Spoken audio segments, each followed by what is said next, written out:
Be intentional.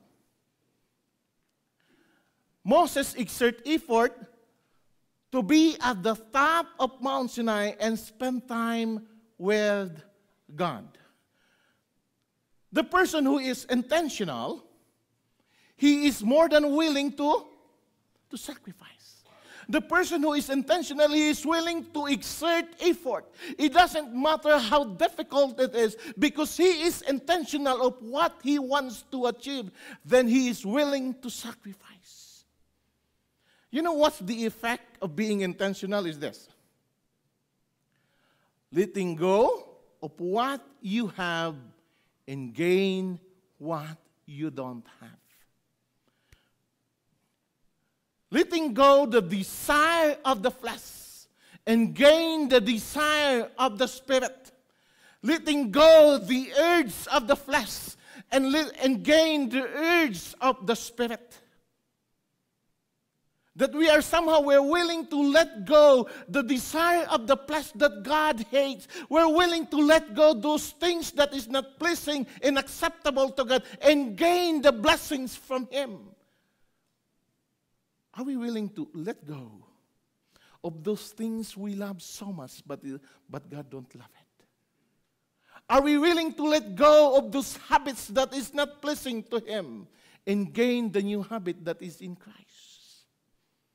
How intentional we are.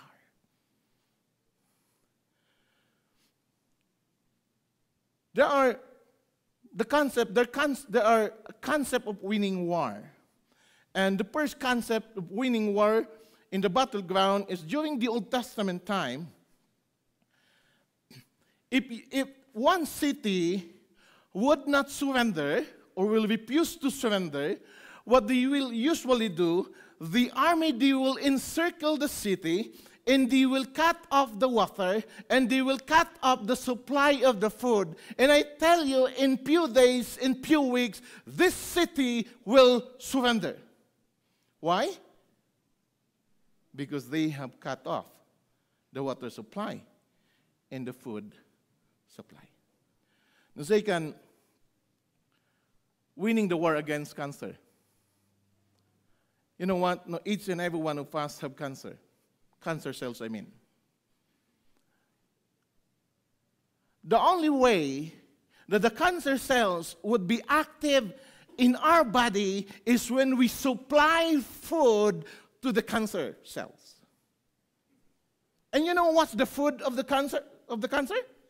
Sugar. Again, sugar. The easy way to have the natural way of killing the cancer is what? To stop supplying the food of our cancer. That's the easy way. Stop the food of our cancer. That is sugar. Third, winning the war against our flesh.